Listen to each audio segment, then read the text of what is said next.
Aujourd'hui, c'est la deuxième soirée où on se réunit pour parler de Tardema.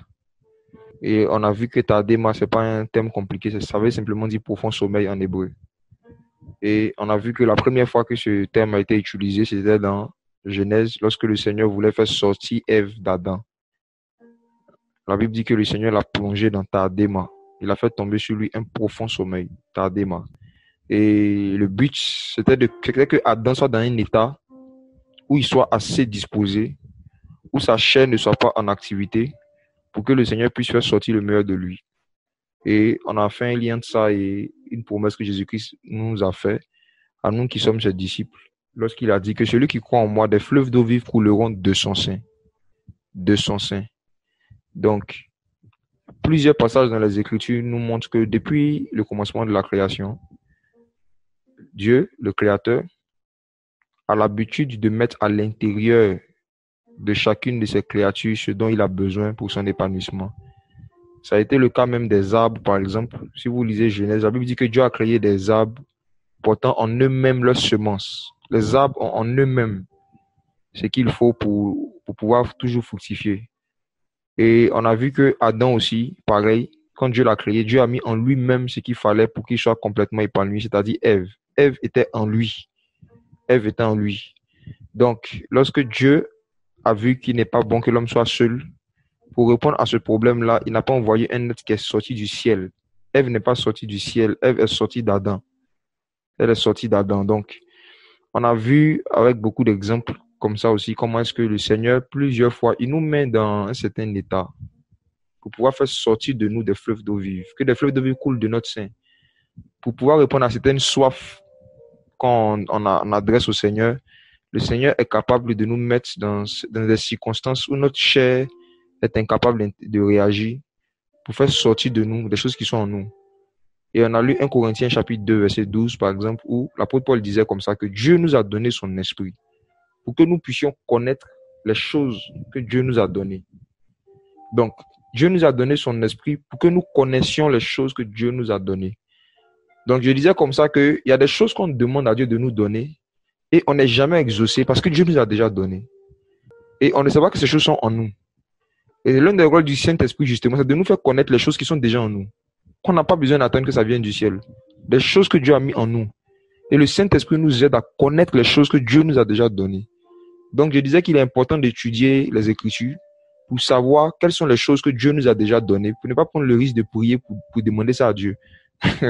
Voilà, de prier plutôt pour demander au Seigneur de nous faire connaître les choses qu'il nous a données, comme c'est écrit dans 1 Corinthiens 2, le verset 12. Donc, pour ceux qui n'étaient pas là, l'audio est disponible. On a dit qu'aujourd'hui, on allait parler de l'origine des songes, la source des songes. Comment reconnaître un songe qui vient de Dieu et un songe qui ne vient pas de Dieu. Comment reconnaître les songes qui viennent de Dieu et les songes qui ne viennent pas de Dieu. Comment reconnaître les visions qui viennent de Dieu et les visions qui ne viennent pas du Seigneur. Et il y a quelques années, quand le Seigneur m'enseignait sur ces choses, par rapport à moi-même, mon intimité avec lui, j'ai titré moi-même ce message-là, la différence entre les songes et les mensonges. Les mensonges. Souvent, tu te réveilles, tu te dis, j'ai eu un songe. Oh, tu as eu un mensonge.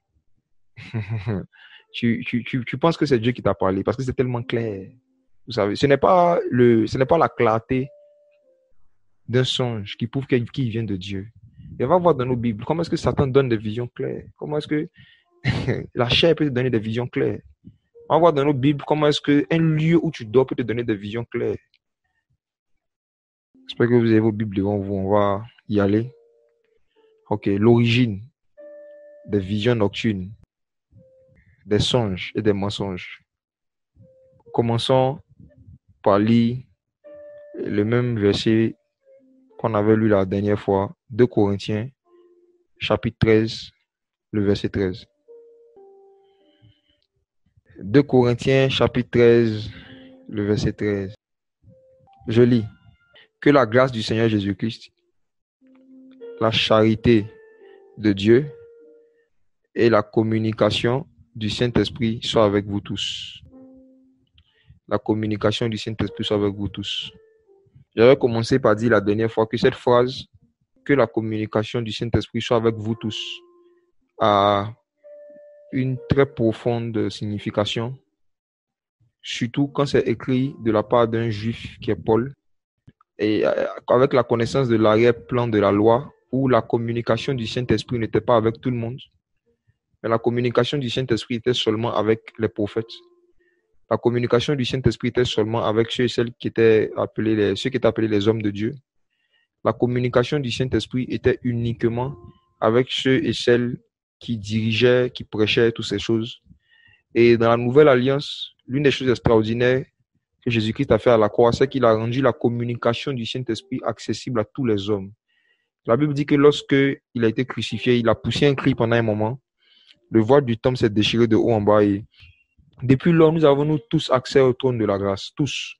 Ce n'était pas le cas sous la loi. Sous la loi, il y avait un seul homme qui avait accès au Saint des Saints, qui est appelé lieu très saint dans certaines traductions. Il y avait un seul homme, c'était le grand prêtre. Et même là, lui, c'était une seule fois par an. Il avait accès une seule fois par an au trône de la grâce.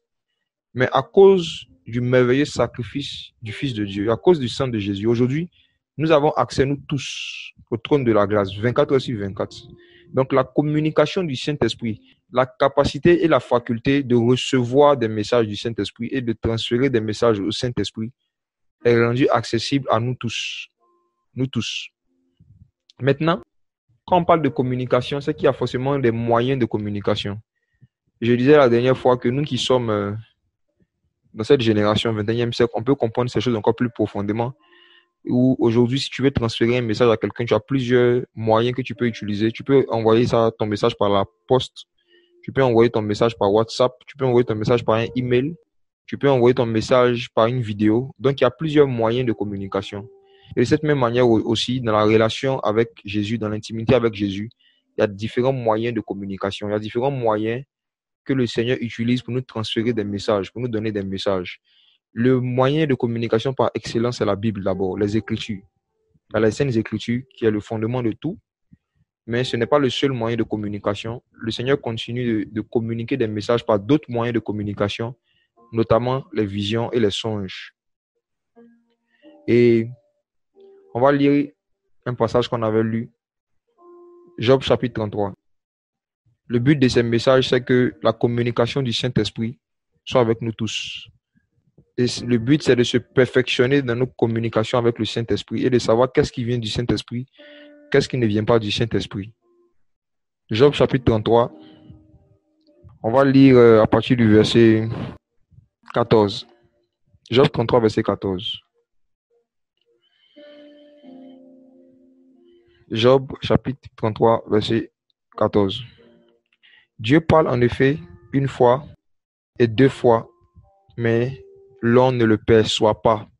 Je disais la dernière fois que je lis ce verset dans la King James parce que c'est la traduction la plus correcte que j'ai trouvée de ce passage.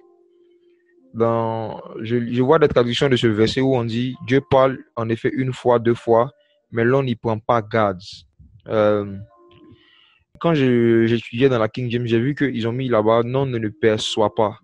Et je trouve que c'est plus correct par rapport au contexte dans lequel nous sommes parce que recevoir une vision ou encore recevoir un songe et percevoir un songe, c'est deux choses différentes. Et par exemple, quelqu'un peut t'envoyer un message à 13 heures et tu n'as pas perçu le message. Et tu le vois seulement à 15 heures. Et la personne peut t'appeler pour te dire, mais je t'envoie un message, tu ne m'as pas répondu. Et tu lui dis, je n'ai pas vu ton message. N'est-ce pas? Nous-mêmes, dans nos communications avec les hommes, souvent, à cette expression-là. Quelqu'un te dit, je t'ai envoyé un message et tu lui dis, je n'ai pas vu ton message. Je n'ai pas vu ton message. Et effectivement, c'est pareil. Dieu peut t'envoyer un message et tu ne vas pas le voir. Tu ne vas pas le percevoir. Donc, Dieu peut te donner un songe que tu ne vas pas voir. Soit parce que tu ne vas pas t'en souvenir, soit parce que tu vas le minimiser, tu vas te dire que c'est un songe bête. Tu ne vas pas le prendre au sérieux. Voilà. Donc, Dieu nous parle parfois une fois, parfois deux fois et on ne le perçoit pas. On ne le perçoit pas. Donc, il y a un problème de perception qui est très, très, très important que nous devons corriger dans notre intimité avec Jésus. Si on veut vraiment grandir dans la communication avec le Saint-Esprit, le fait de pouvoir percevoir, de pouvoir voir des songes, voir des visions que le Seigneur nous a données, le fait de pouvoir être conscient que c'est Dieu qui est en train de nous parler, le fait d'être conscient que c'est le Seigneur qui essaie de nous faire passer en fait quelque chose. Donc, on dit, verset 15, par des songes, par des visions nocturnes, quand les hommes tombent dans un profond sommeil, quand ils dorment sur leur couche. Donc ici, il est écrit quand les hommes tombent dans un profond sommeil. Et donc, si vous avez la Bible Strong ou bien d'autres lexiques bibliques, vous pouvez vérifier que ici, le thème qui a été traduit par profond sommeil, c'est tardema. Tardema. Donc, quand les hommes tombent dans tardema, le profond sommeil. Donc, je redéfinis encore un peu ce que c'était. C'est que je disais que c'est lorsque le Seigneur permet que quelqu'un soit dans un état de sommeil, mais qui vient de son esprit parce que Dieu veut lui parler. Ce sont des sommeils qui sont causés par le Saint-Esprit. Ce sont des sommeils qui viennent du Seigneur. Ce sont des sommeils qui glorifient Dieu.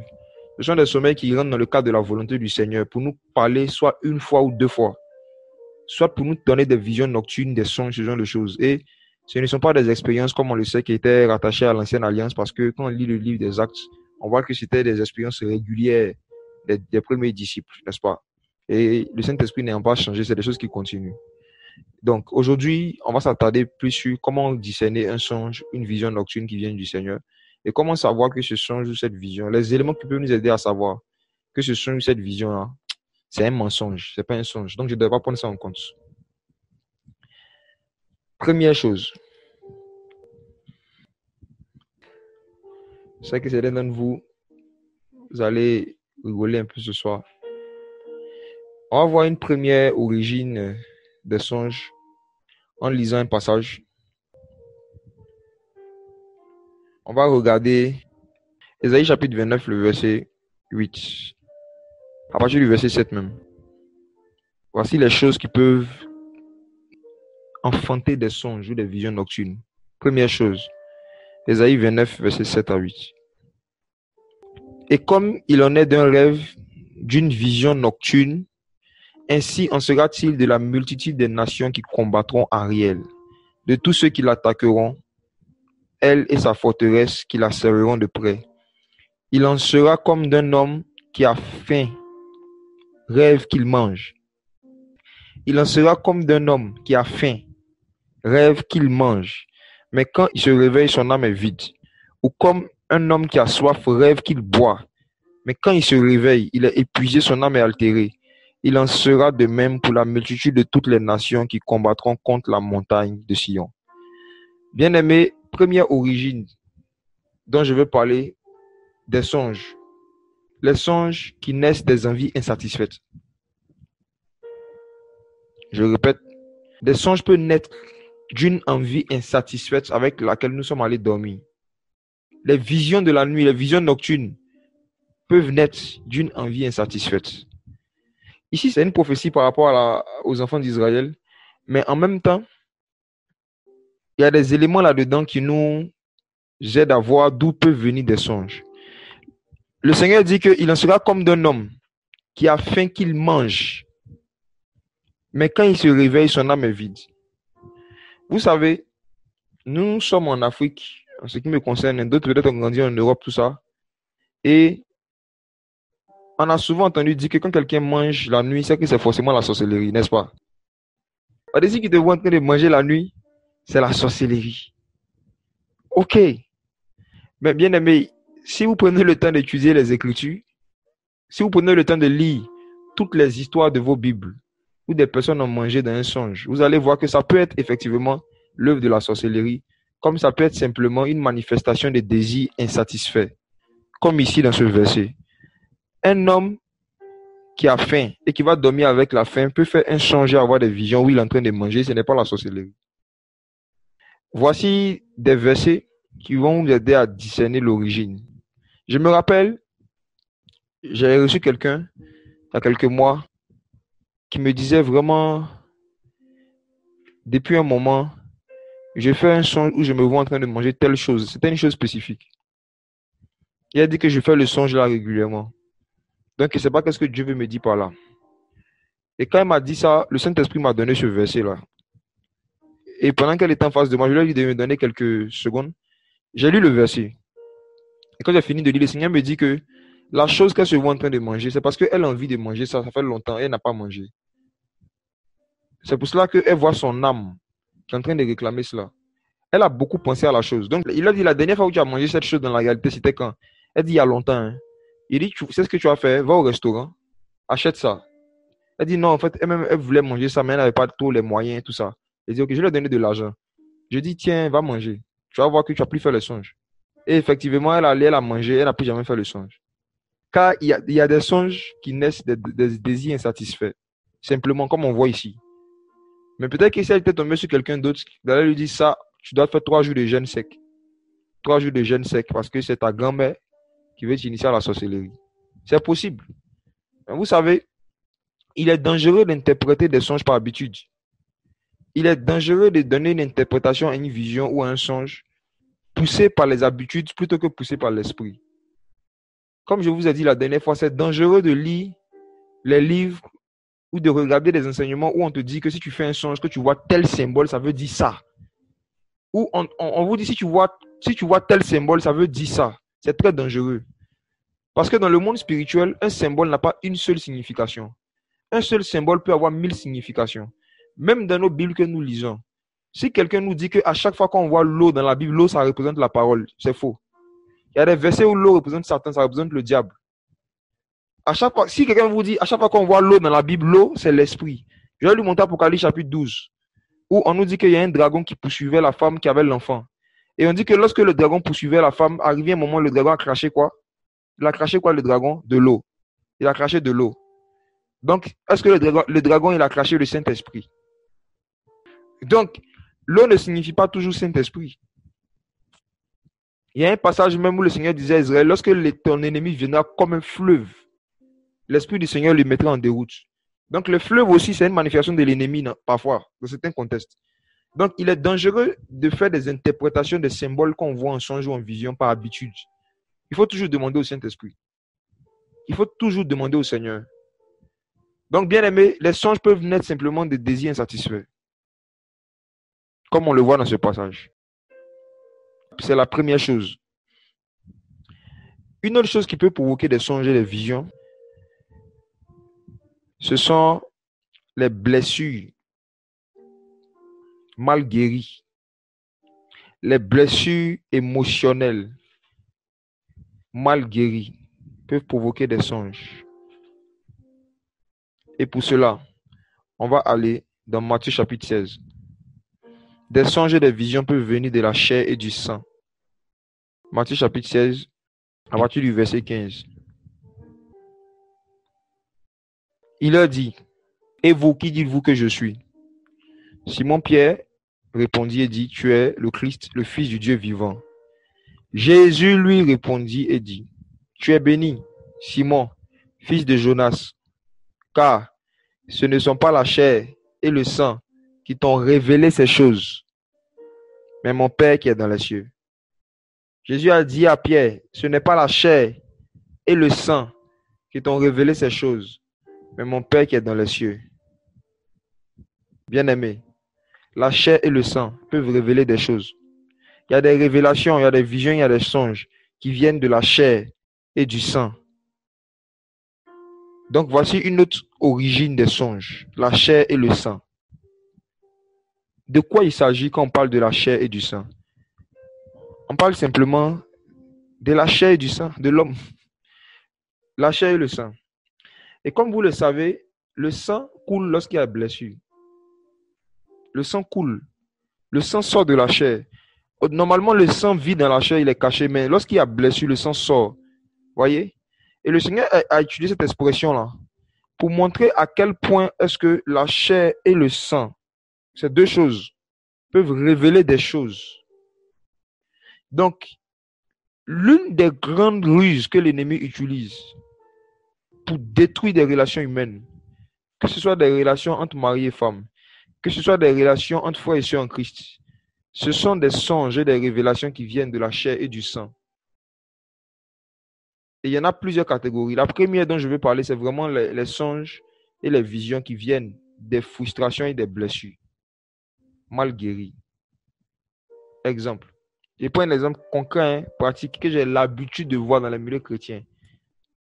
Le frère Par exemple, un frère qui s'appelle Bernard et une soeur qui s'appelle Bernadette. C'est un exemple. Le frère et la soeur Bernadette étaient très proches, très amis. Et à chaque fois que la soeur Bernadette intercédait pour le frère Bernard, elle ne recevait que des bonnes paroles. Elle vient dire, ah frère, vraiment, ce matin, le Seigneur m'a dit de t'encourager, vraiment, tu es son fils, tu es son enfant. Et plusieurs fois, la soeur Bernadette même a même prophétisé concernant l'appel de Bernard. Elle lui a dit, toi, tu es un prophète du Seigneur. Le Seigneur me dit que tu es un prophète, tu es son serviteur. Elle lui a dit ça. Et il y avait des témoins. Des témoins étaient là lorsque Bernadette disait à Bernard, tu es un serviteur de Dieu, tu es un enfant du Seigneur. Qui lui disait vraiment, j'ai vu des songes où Dieu t'utilisait, j'ai fait des songes où tu guérissais les malades, tout ça. Bernadette. Et il se trouve qu'à un moment de leur relation, Bernard a fait quelque chose qui a blessé Bernadette, qui a frustré Bernadette. Et depuis lors, leur amitié a pris un coup. Il y a eu une distance entre eux. Et après cette distance, Bernadette commence à faire des songes où elle voit le frère Bernard habillé en tout noir. Il est habillé en tout noir. Et il a les yeux rouges. Et elle se réveille. Et Bernadette se dit, ah, on dirait que le Seigneur Jésus est en train d'essayer de me dire quelque chose sur Bernard. Elle note le songe. Le songe se répète. Une autre fois, elle voit le frère Bernard habillé en tout blanc, mais cette fois-ci avec de la poudre blanche sur son visage et puis 2 plumes de poulet sur ses oreilles. Elle se réveille, elle note le songe. Elle dit, ah, on dirait que le Seigneur est en train de m'interpeller. Et qu'est-ce qui se passe? C'est qu'après avoir reçu de tels songes, la sœur Bernadette commence à prier pour le Seigneur, qu'est-ce que tu veux me dire par là? Qu'est-ce que tu veux me dire par là? Et il y a une voix qui lui dit, en fait, il est dans la sorcellerie. C'est pour ça que j'ai permis que vous vous séparez. Et qu'est-ce que la sœur Bernadette va faire? Elle va commencer maintenant à raconter ses songes aux personnes qui connaissent Bernard pour dire, ah, le Seigneur m'a révélé son état. Bien-aimé, Bernadette ne sait pas que c'est la chair et le sang qui lui ont révélé ces choses. Elle pense que c'est son Père qui est dans les cieux. J'aimerais vous dire quelque chose, frères et sœurs. Tout songe, toute vision que vous avez sur quelqu'un qui vous a blessé et qui diabolise la personne, c'est un mensonge. Je répète, tout songe, toute vision, toute révélation que vous recevez sur quelqu'un qui vous a frustré est un mensonge, qui le diabolise. Et il y a beaucoup ça dans le milieu chrétien, je vous assure. Plusieurs d'entre vous, je sais ce soir par la grâce du Seigneur, et ceux qui vont écouter le message après sur Internet, vous allez vous rendre compte de comment le diable vous a eu. Le diable utilise ça beaucoup pour envoyer la division. Beaucoup pour casser les gens. Beaucoup. Les songes et les mensonges. Je vous donne un conseil en tant que chrétien. Ne croyez jamais aux songes et aux visions nocturnes que vous faites sur des personnes qui vous ont fait du mal ou avec qui vous avez déjà eu un désaccord dans la réalité. Ne croyez jamais en cela si ça diabolise les personnes. Si ces songes-là viennent vous montrer un côté négatif, un côté noir de la personne qui vous a déjà frustré dans la réalité, ne croyez jamais en ça. Même si c'est vos propres songes, même si le songe est clair, ne croyez pas en ça. Sinon, Satan va très souvent vous induire en erreur. Vous savez pourquoi? C'est simple. Bien-aimé, la Bible dit dans Galates chapitre 5, le verset 22, que le fruit de l'esprit, c'est l'amour. Le fruit de l'esprit, c'est l'amour. Lorsque tu reçois un songe ou une vision sur le péché de quelqu'un, lorsque tu reçois un songe ou une vision sur le problème de quelqu'un, si c'est le Saint-Esprit qui t'a montré cela, c'est le fruit que ce songe va porter sur ce que tu ressens pour la personne, qui va permettre de savoir l'origine de ce songe. Je rembobine. Lorsque tu fais un songe où apparemment on te montre le péché, où on te montre apparemment le côté noir, le côté sombre de quelqu'un, quand tu te réveilles le matin, regarde le fruit que ce songe a sur l'amour que tu as pour la personne. Le Saint-Esprit ne va jamais venir te donner un songe ou une vision nocturne sur le péché, le défaut de quelqu'un pour semer en toi un sentiment qui est contraire à la compassion et à l'amour. C'est impossible. Le fruit de l'esprit, c'est l'amour. Même quand Dieu te révèle les péchés, même quand Dieu te révèle le mauvais côté de quelqu'un, si ça vient du Seigneur, si c'est vraiment l'esprit qui t'a montré cela, que ce n'est pas la chair et le sang, si c'est l'esprit, il ne va jamais te pousser à haïr la personne. Ce son ne va pas te pousser à haïr la personne ou à le mépriser. Jamais. Car le fruit de l'esprit, c'est l'amour. Mais le fruit de la chair et le sang, c'est la méfiance. Le fruit de la chair et le sang, c'est le soupçon. Le fruit de la chair et du sang, c'est la haine. Tout songe que vous avez eu sur quelqu'un et qui a refroidi la charité que vous avez par rapport à la personne était un mensonge. Tout songe que vous avez eu sur quelqu'un et qui est venu vous dire de ne plus aimer la personne, c'est le fruit que ça a apporté dans votre vie. Ça a travesti ou ça a refroidi la charité que vous avez envers la personne, peu importe ce que la personne a fait. Il y a 99% de chances que ça ne vienne pas de Dieu. Car le fruit de l'esprit, c'est l'amour. Bien-aimé, ce n'est pas pour me glorifier, mais je pense que je suis l'un des chrétiens à qui le Seigneur révèle le plus fréquemment les péchés des gens. Parce que je prêche l'évangile. Et quand on est en train d'exercer le don de prophétie, ou quand le Seigneur est en train de me transporter dans des visions divines, de manière régulière, récurrente, bien-aimé, le Seigneur nous révèle régulièrement les péchés des gens. Et je vous dis, frère, demandez à des frères que Dieu utilise comme ça, en fait, à qui Dieu donne beaucoup de paroles de connaissance sur les secrets des gens, sur les péchés des gens. Ils vont vous dire quelque chose. Ils vont vous dire, à chaque fois que le Seigneur leur révèle le péché des gens, ça ne leur donne pas envie de fuir la personne. Au contraire, ça leur donne envie d'approcher la personne pour l'aider. Une révélation authentique sur le péché, surtout d'un chrétien, sur le péché de quelqu'un. Quand Dieu te révèle, quand le Seigneur te révèle, si c'est Dieu qui t'a révélé vraiment le péché, le défaut, le problème de quelqu'un, ce que ça produit dans ton cœur, c'est l'envie d'aider. Parfois même, c'est une grande compassion qui t'anime. Quand tu sais que la personne a un tel péché, parce que le fruit de l'esprit, c'est l'amour. Le Seigneur, que je lis dans ma Bible, que je vis, que je prêche, ne m'a jamais donné un songe, une révélation ou une vision sur les péchés de quelqu'un qui ont créé dans mon cœur le mépris envers la personne ou bien la haine envers la personne. Jamais. À chaque fois que j'ai eu des songes qui m'ont poussé à mépriser quelqu'un et qui m'ont poussé à haïr quelqu'un, ça ne venait pas du Seigneur. Et je m'étais rendu compte parfois des mois après ou des années après. Il m'est arrivé de commettre des erreurs, bien aimés. Je vais vous parler de mes erreurs. Il m'est arrivé plusieurs fois de faire des songes sur des personnes qui m'avaient frustré dans la réalité ou qui avaient fait dans la réalité des choses qui m'ont fait tiquer. Et après, je fais des songes où ils sont sorciers. Et je commence à raconter aux gens que ces gens sont sorciers sur la base de mon songe. J'ai déjà fait ce genre d'erreur-là. Et des mois après ou des années après, je côtoie la personne personnellement, je vois qu'il n'était pas sorcier. Or, le songe était si clair.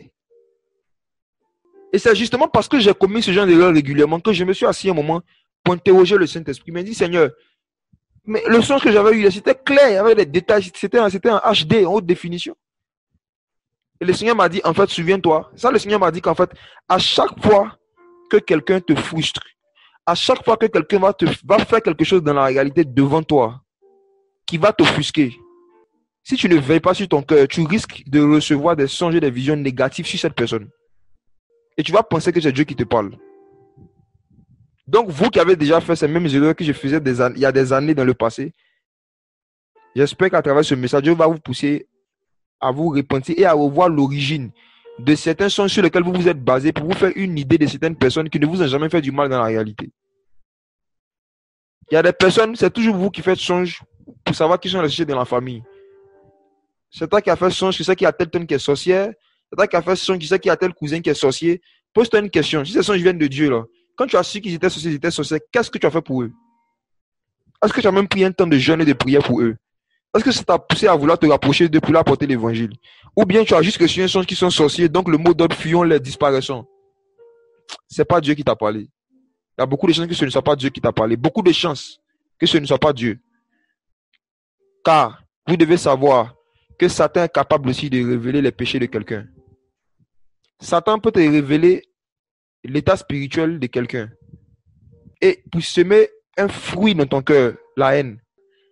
Satan peut te donner des informations vraies sur l'état spirituel de quelqu'un. Satan peut te donner un songe.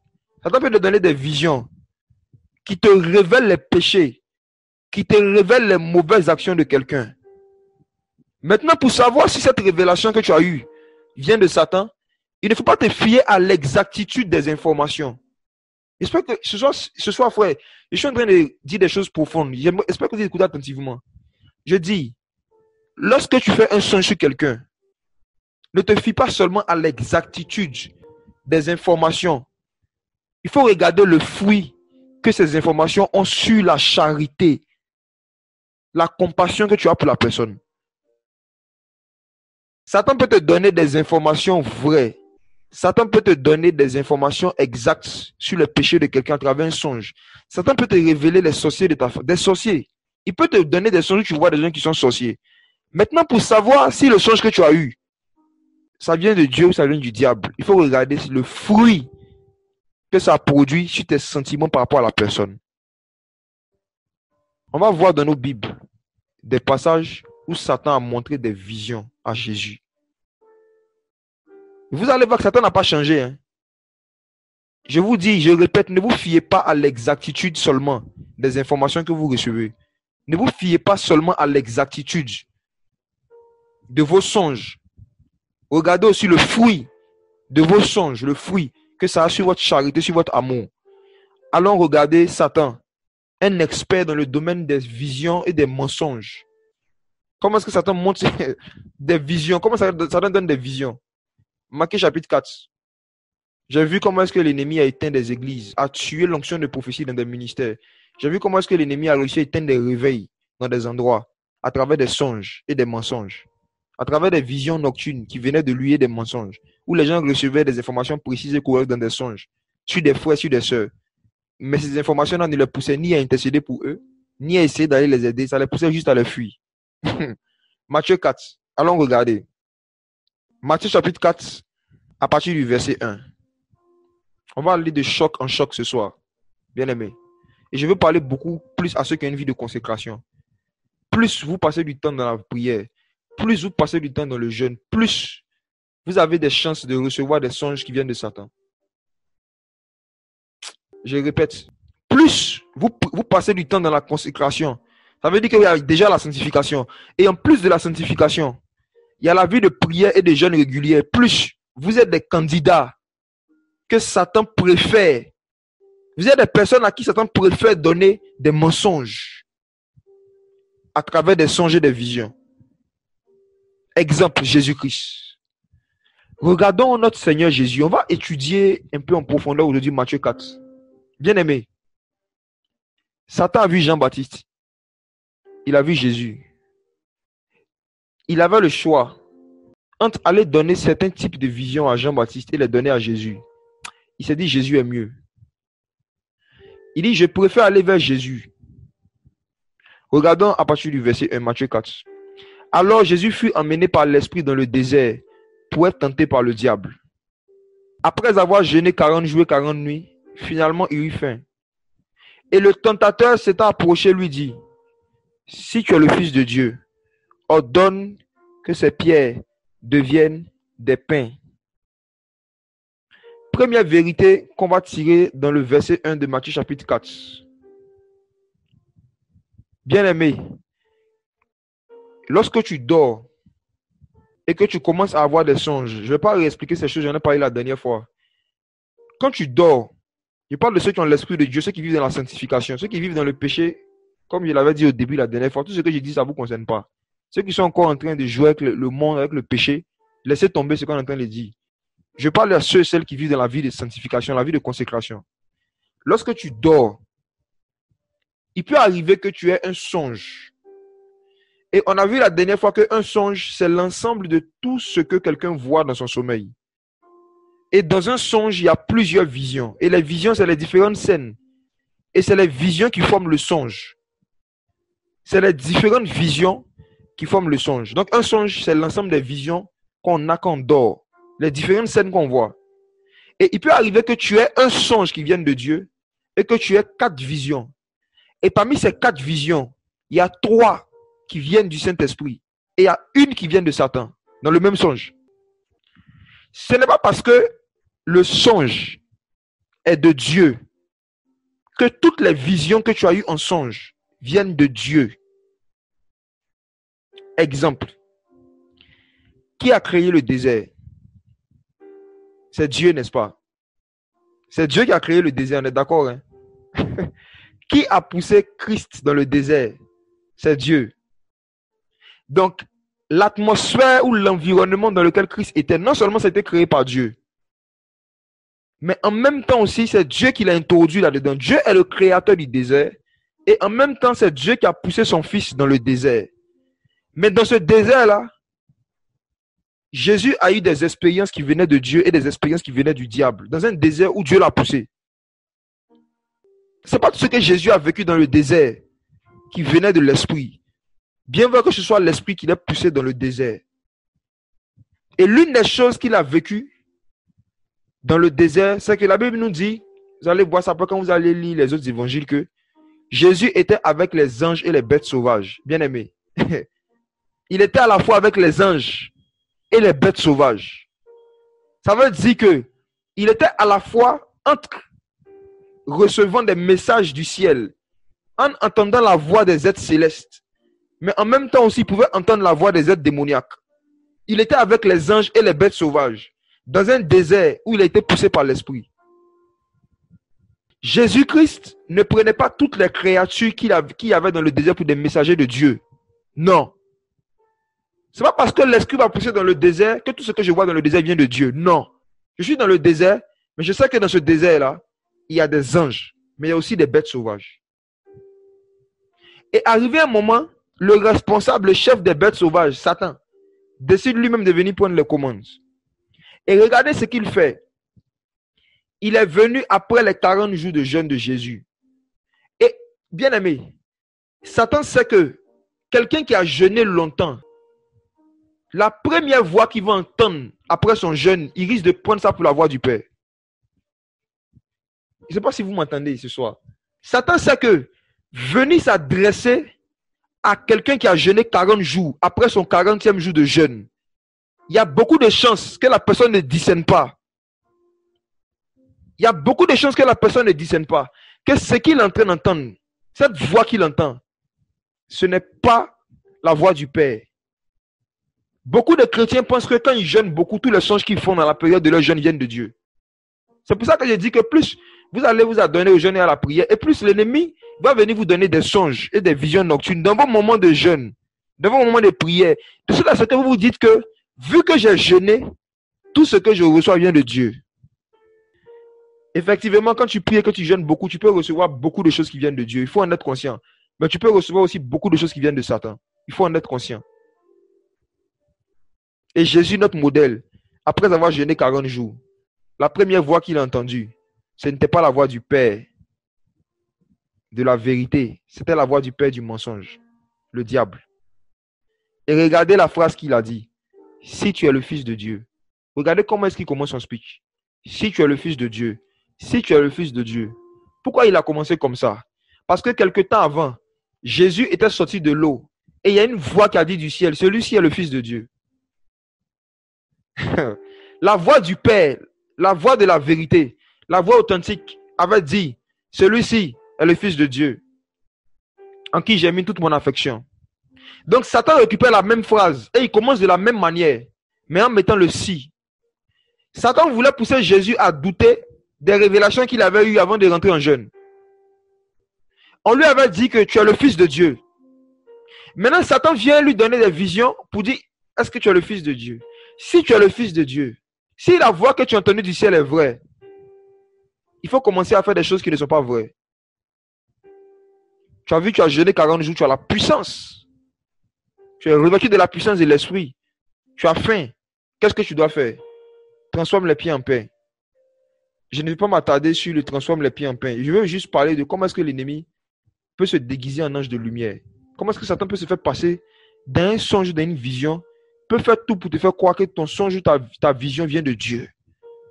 Mais bien aimé, voici comment est-ce qu'on reconnaît un songe ou une vision qui ne vient pas de Dieu. C'est un songe ou une vision qui vient te faire douter de ce que Dieu t'a dit quand tu ne dormais pas. Tout songe qui contient des informations qui viennent te pousser à remettre en cause le témoignage que l'Esprit de Dieu t'a rendu. La Bible dit que c'est l'Esprit de Dieu qui rend témoignage à notre esprit que nous sommes enfants de Dieu. L'Esprit de Dieu avait rendu témoignage à Jésus-Christ, homme, que tu es le Fils de Dieu. L'Esprit de Dieu avait déjà rendu ce témoignage-là. L'Esprit de Dieu lui avait dit, tu es le Fils de Dieu. Et Satan vient, il dit, si tu es le Fils de Dieu. Je connais des frères qui vivent dans la sanctification et qui très souvent font des songes à l'enlèvement et ils ne sont pas enlevés. Et comme ils sont enfants dans le domaine des visions et des songes. Ils pensent que c'est Dieu qui est en train de leur dire qu'ils ne sont pas encore prêts. Je réponds. Je connais des frères et sœurs, j'ai vu ça. Je connais des frères et sœurs à qui ça arrive. Peut-être qu'ils sont là certains. Toujours vous faites songe sur l'enlèvement, vous n'êtes pas encore enlevé. Toujours. Il y a l'enlèvement, vous n'êtes pas enlevé. Toujours. Maintenant, quand vous vous réveillez dans la réalité, vous regardez votre vie de consécration. Vous regardez votre vie de sanctification. Vous essayez de voir s'il n'y a pas des choses qui ne sont pas en ordre. Vous ne trouvez rien. Et vous vivez dans la peur. Vous vivez dans la peur. Or, nous n'avons pas reçu un esprit de peur pour être dans l'esclavage. L'esprit de peur, c'est l'esprit du diable. Il y a des songes que les gens font qui poussent dans leur cœur, qui sèment dans leur cœur la peur de l'enlèvement de l'église, des chrétiens. Ils ont peur. Et ils pensent que c'est Dieu qui leur parle. À chaque fois, ils vont faire des notes vocales. Oh frère, j'ai eu un songe sur l'enlèvement, ça sera terrible, préparez-vous, ça sera terrible. Et écoutez, vous qui avez déjà été marié un jour, imaginez-vous qu'à la veille de votre mariage, il y a une note vocale qui circule dans le téléphone de vos amis, qui dit demain, il prend l'exemple, le frère Philippe se marie, ça sera terrible, apprêtez-vous, Philippe se marie, apprêtez-vous, ça sera terrible. Quelle sera la réaction de Philippe? Il dit, attends, c'est mariage ou bien c'est film d'horreur? Ah. Mettez-vous à la place de l'époux. Mettez-vous à la place d'un époux où à chaque fois qu'on parle de ses noces, ça peut faire peur aux gens. Vous qui avez déjà été marié, imaginez-vous, vous êtes des chrétiens, vous devez vous marier, et puis à la veille de vos mariages, il y a des messages qui circulent pour dire demain, il y aura le mariage du frère, ça sera terrible, faites attention, préparez-vous. Attends. C'est quoi l'enlèvement de l'église? C'est un jour de deuil pour l'église? C'est quoi l'enlèvement de l'église? C'est un film d'horreur, c'est un jour où Dieu va nous envoyer au cinéma pour nous effrayer. L'enlèvement de l'église. Notre époux vient nous chercher pour les noces. Qu'est-ce qui fait peur dedans? Comment une épouse peut avoir peur qu'on vienne la marier?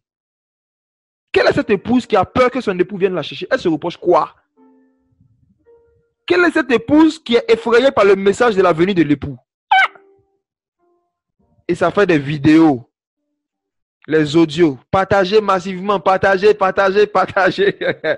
Partagez. Le Seigneur m'a montré l'enlèvement de l'église. Partagez. Bien aimé, beaucoup de personnes ont eu des visions et des songes qui venaient de l'ennemi. Pas parce que le contenu était faux, mais à cause du fruit que ça sème sur les sentiments des gens. J'ai dit, tout songe ou toute vision qui vient semer un sentiment contraire à la charité, faisons attention. Si tu as peur que Jésus vienne t'enlever, si tu as peur de l'enlèvement de l'église, il y a deux cas. Soit c'est parce que ce n'est pas ton mariage. Si tu ne fais pas partie de l'épouse, ça fait un. Donc tu sais très bien que quand l'époux va venir, il ne va pas t'enlever. C'est pour ça que tu as peur. Soit c'est parce que tu ne sais pas ce que c'est que l'enlèvement de l'église. Ce n'est pas un jour de deuil, au contraire. C'est un jour de deuil pour le monde. Le monde va pleurer, non, sera en train de se réjouir. On appelle ça les noces. On vient nous chercher pour les noces.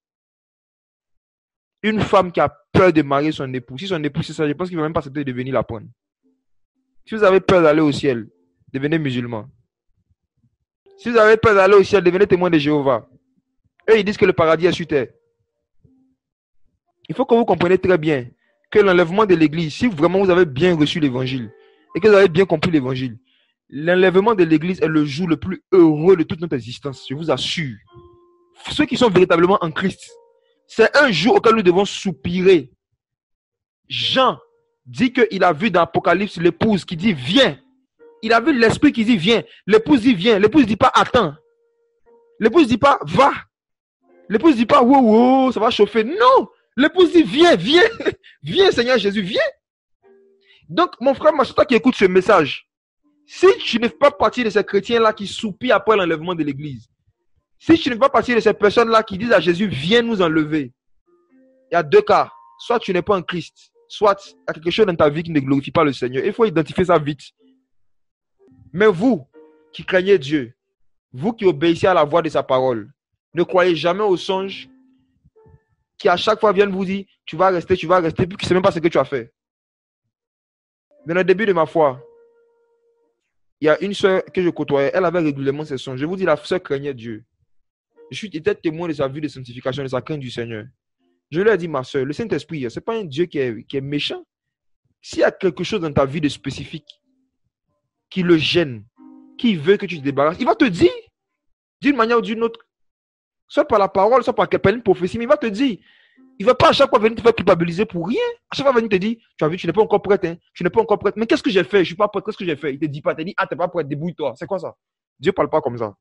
Je lui ai dit, ma soeur, tes songes que tu fais toujours, tu n'es pas enlevé. Il faut faire attention. Est-ce que ça vient de Dieu? Elle dit oui, que les songes sont clairs. C'est clair. Et qu'elle se réveille même, elle sent même, comme si c'est la réalité, tout ça. Elle dit, ok. Et arrivé un moment, je ne sais pas si c'est à force de marcher, elle, moi aussi, j'ai commencé à faire ces songes-là. Moi, je suis venu la voir. La première fois, j'ai fait le songe. J'ai dit, ah, moi aussi, j'ai fait un songe, j'avais un enlèvement, je ne suis pas parti. Elle dit, ah, tu as vu, on doit se préparer, on n'est pas prêt, on n'est pas prêt. Il a dit, moi, ce qui me conseille ici prêt. Je ne sais pas pourquoi il fait le songe. Moi, je suis prêt. Donc, je vais aller prier pour que Dieu me fasse comprendre pourquoi j'ai fait ce songe-là. Et c'est en interrogeant le Seigneur, les songes ont commencé à venir régulièrement. En interrogeant le Seigneur, et ça, le Seigneur m'a dit, ces songes ne viennent pas de moi. Le Seigneur m'a dit ça clairement, ça ne vient pas de moi. S'il y a quelque chose à te reprocher, je vais te le dire.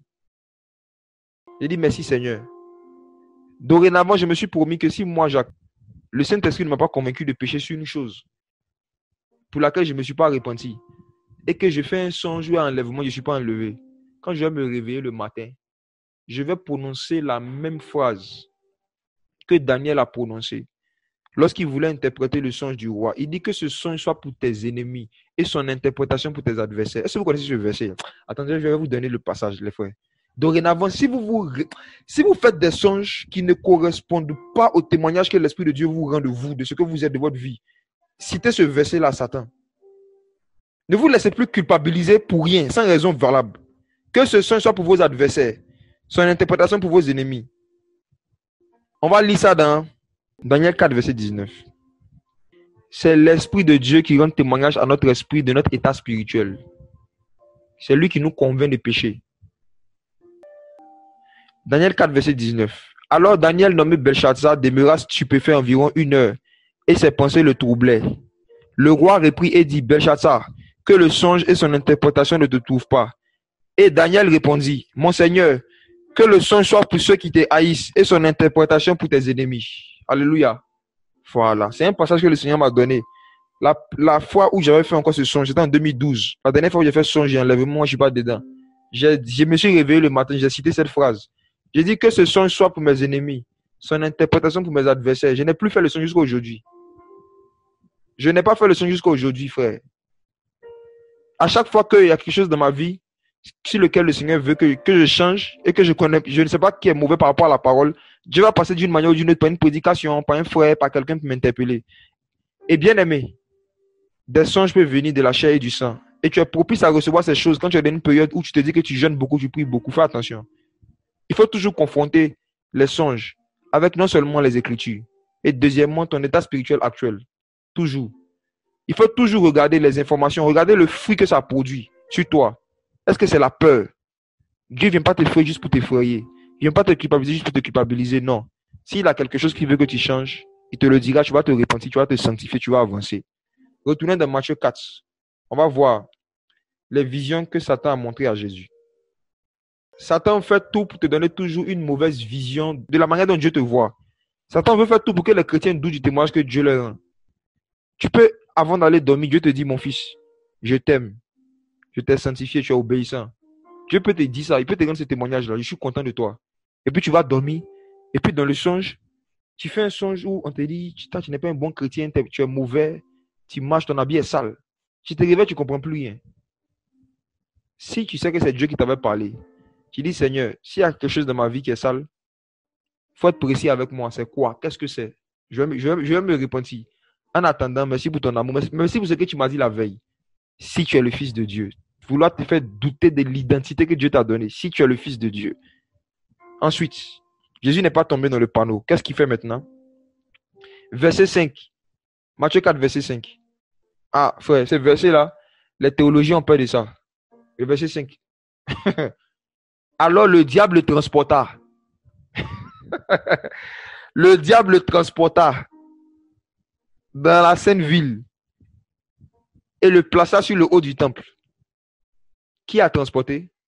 Le diable. Qui a été transporté? Jésus. Bien-aimé, si Satan a pu transporter ton Seigneur, et toi, qu'est-ce qu'il peut te faire? Si Satan a été capable de donner une vision, de transporter en esprit. Là, c'est pas physiquement, hein? Non. S'il vous plaît, pas physiquement. Vous savez, les théologiens, les théologiens disent c'est physiquement. Comment ça? Comment ça? Non. Si vous étudiez les livres des prophètes, vous allez voir que cette expression elle est souvent utilisée quand quelqu'un avait une vision. Il était transporté. Le diable le transporta. Voyez, Satan n'a pas peur des 40 jours de jeûne. Tu peux faire ça et puis tu finis, il vient te transporter. Satan n'a pas peur de jeûne. Il a peur de la connaissance. C'est la connaissance qui rend libre, ce n'est pas le jeûne. Ce qui rend libre, ce qui affranchit quelqu'un des mains du diable, c'est la connaissance de la vérité. Satan sait qu'il y a des vérités, si tu ne les connais pas, tu ne seras jamais libre, même si tu jeûnes beaucoup, tu pries beaucoup. C'est pour cela que la vie de jeûne et de prière, sans la vie de méditation, sans l'enseignement de la parole, c'est une perte de temps. Satan a transporté Jésus. Et il l'a transporté où? Dans la sainte ville. Bien aimé, comment est-ce qu'un esprit impur peut transporter quelqu'un dans un lieu saint? Tellement il veut séduire Jésus, tellement il veut que Jésus croie que c'est le Père même qui est en train de lui parler. Tellement il veut pousser Jésus à se dire que ce songe vient de Dieu, cette vision vient de Dieu. Il l'a envoyé dans la ville sainte. Dans la ville sainte. Il s'est dit que si Jésus voit le mot saint, s'il voit Jérusalem, il sera en confiance. Tout ce qu'il va entendre, il va faire. C'est comme ça. J'ai déjà vu beaucoup de chrétiens qui ont eu des songes. Ils se sont retrouvés dans des grandes méga churches. Ils ont été transportés en esprit. Après avoir jeûné. Pour dire, Seigneur, quelle église je dois fréquenter? Seigneur, montre-moi l'église à laquelle je dois appartenir. Et il fait un songe. Il se voit dans une grande bâtisse. Église évangélique. Les 3 épées du ciel. Il s'est dit, Dieu m'a répondu. Il s'est dit, parce que j'ai jeûné, j'ai prié, que j'ai eu un songe après avoir jeûné et prié. Mon songe vient de Dieu. Piège. Il faut prendre beaucoup d'autres paramètres en compte avant de déclarer qu'un songe ou une vision vient de Dieu. Bien aimé, c'est les paramètres que je me force à essayer de partager avec vous. J'espère que vous suivez bien par la grâce du Seigneur. Ce n'est pas parce que tu es dans une ville sainte, pas parce que tu as jeûné beaucoup, que tout ce que tu es en train de voir dans la vision vient du Seigneur. Il faut faire attention. Satan peut te transporter dans des endroits qui correspondent à tes penchants spirituels pour te mettre en confiance. Satan, pour te donner un mensonge, un faux songe, il peut te donner une vision où tu es assis au milieu des frères et sœurs dans une ville sainte. Il peut te donner une vision pour bien te mentir. C'est un grand metteur en scène là. Il va te mettre dans une scène où tu avais des frères et sœurs ou un prédicateur que tu connais. Et puis quand tu es assis avec eux, vous êtes en train de chanter un cantique, tout ça, Satan même va entonner le cantique. Vous allez chanter. Quand tu vas finir maintenant, il va te dire, tu sais, si tu ne donnes pas 10% de ton argent chaque fin du mois, tu seras maudit. Et tu te réveilles le matin, tu dis, waouh, Dieu m'a parlé. La preuve que Dieu m'a parlé, c'est que j'étais avec des frères et sœurs. Il y avait même le pasteur Intel qui était là. Il était dans une ville sainte. Continuons. Il a transporté dans une ville sainte et il a placé où? En haut du temple. Bien aimé, tu peux faire un songe où tu occupes de hautes fonctions et ça ne vient pas de Dieu. Le diable peut te donner des songes où tu es élevé aux yeux des hommes. Le diable peut te donner des songes où tu es élevé. Il a placé en haut du temple. Le diable peut te donner des visions nocturnes où tu te vois dans des hautes positions. Et ça ne vient pas de Dieu. Ça vient de l'ennemi. Je connais un pasteur qui dit qu'il a fait plusieurs fois des songes où il était devenu le président des églises évangéliques de son pays. Il m'a raconté ça 2 fois. À l'époque, Dieu ne m'a pas encore donné ces éclairages-là. Et à l'époque, comme j'étais encore petit dans ces choses, je me disais, waouh, un jour sûrement Dieu va l'élever. Mais quand j'ai commencé à grandir spirituellement et que j'ai commencé à connaître le système évangélique du pays en question, j'ai dit non, ce son ne peut pas venir de Dieu. Le Saint-Esprit ne peut pas avoir pour ambition de te mettre à la tête d'un système qu'il n'a pas créé. Le Saint-Esprit ne pourrait pas avoir pour ambition de placer Jésus sur le haut d'un temple qu'il n'a pas bâti. Ce temple en question-là, ce n'était pas Dieu qui était l'architecte et le constructeur. Ce temple en question, ce n'était pas Dieu qui l'avait bâti. C'est là-bas que les gens portaient adorer. Et c'était une caverne de voleurs. Souvenez-vous, quand Jésus est revenu dans la réalité, il est rentré dans le temple. Il allait dire que cette maison devait être appelée une maison de prière. Mais vous en avez fait une caverne de voleurs. Donc quand tu lis ce verset, si ce n'est pas la grâce du Seigneur, tu ne te rendras pas compte que en fait, Satan a placé Jésus en haut d'une caverne de voleurs. Mais il a appelé le temple. Le temple en question était une caverne de voleurs. Au moment où Satan a transporté Jésus en haut. Mon frère, tu peux faire un songe où tu es à la tête d'une grosse boîte, une multinationale. Et tu fais le songe 4 fois et le songe ne vient pas de Dieu. Pourquoi? Parce que Dieu sait que la multinationale, en fait, c'est l'argent de la drogue qui les fait prospérer, mais tu ne sais pas, ils font du blanchiment d'argent. Dieu ne peut pas avoir pour ambition de te mettre à la tête de quelque chose comme ça. Ne vous fiez pas aux sensations que vous avez quand vous faites des songes, ni aux apparentes exactitudes. Prenez en compte d'autres paramètres. Souvenez-vous de Joseph, quand il a eu des songes sur son élévation. Je crois que Dieu peut montrer à des enfants du Seigneur l'élévation qu'ils peuvent avoir. Mais regardez quand ça vient de Dieu. Regardez une vérité profonde. Quand Dieu veut te montrer à quoi va ressembler ton élévation, qu'elle soit dans les choses spirituelles ou dans les choses matérielles, il ne va jamais tout te montrer. Il ne va jamais te montrer exactement toute la gloire ou toutes les choses que tu vas avoir. Regardez Joseph, par exemple.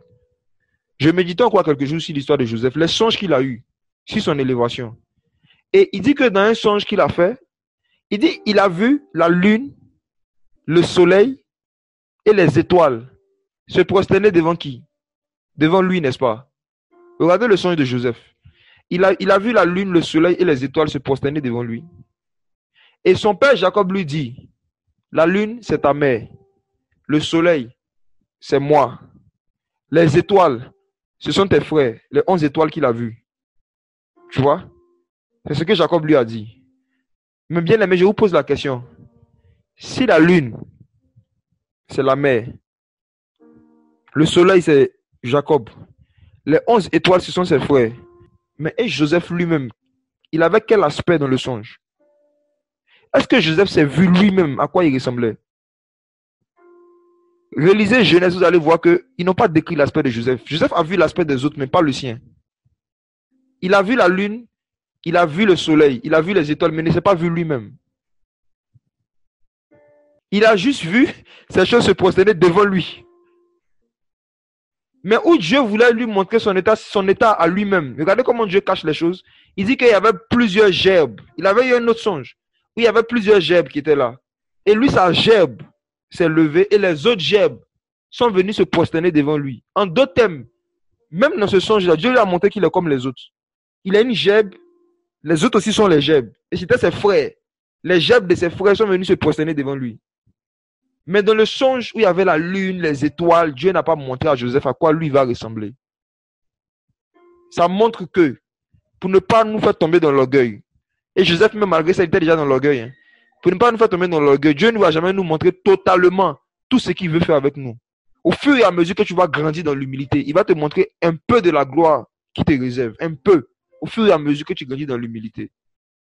Mais regardez, quand Satan veut remplir ton cœur d'orgueil, veut t'enfler, il te pointe, il te montre, tu es en haut du temple. Vous voyez ce qu'il voulait faire à Jésus? Il transporte Jésus dans une vision et il le met en haut du temple. Mais Jésus, avec la connaissance du temple, il savait que ce temple était une caverne de voleurs. Et il lui dit, si tu es le Fils de Dieu, verset 6, la même réplique. Si tu es le Fils de Dieu, jette-toi en bas, car il est écrit, il ordonnera à ses anges de te porter sur leurs mains, de peur que ton pied ne heurte contre une pierre. Une autre manière de reconnaître un songe ou une vision qui vient de l'ennemi, qui ne vient pas de Dieu, c'est un songe ou une vision qui veut te pousser à poser des actes pour prouver aux gens ton appel. Un songe ou une vision qui va te pousser à vouloir poser des actes pour prouver aux gens que tu es le Fils de Dieu. J'ai eu un songe en 2011 dans lequel je me voyais en train de prier pour un fou.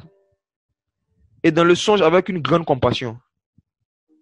Et quand je me suis réveillé le matin, je suis allé voir l'un des pasteurs qui nous encadrait. Je lui ai raconté le songe. Et il m'a dit, je me souviens très bien, ce qu'il m'a dit en 2012, il m'a dit, ce songe-là, à travers cela, le Seigneur te dit qu'il t'appelle à prier pour les fous. Et qu'il va arriver un temps dans ta vie où où tu vas prier pour des gens qui seront fous et ils seront guéris. Mais ce n'est pas pour maintenant. C'est ce qu'il m'a dit. Et quand il m'a dit ça à l'époque, j'étais content. J'ai dit Dieu merci. Parce que il dit, moi, je veux que ce soit tard. Parce que ça ne m'intéresse même pas ces choses-là. Mais qu'est-ce qui se passe? Un an après, donc en 2013, quand j'ai commencé à évangéliser publiquement, quand on a commencé à organiser les programmes comme ce qu'on fait aujourd'hui, le Seigneur va commencer à m'utiliser pour faire certaines choses. Et dans la même période où Dieu m'utilisait pour opérer des délivrances, pour baptiser les gens du Saint-Esprit, il y avait beaucoup de baptêmes du Saint-Esprit. Qu'est-ce qui se passe? J'ai eu un songe où dans ce songe-là, je me vois dans une pièce avec deux hommes qui sont en train de me dire, toi, tu n'es pas un vrai serviteur de Dieu, tu n'es pas un vrai appelé de Dieu, tout ça, tu n'es pas de Dieu. Vous voyez? Et dans la pièce où ces gens me disaient ça, il y avait une petite fille qui était malade mentale, qui était dans la pièce.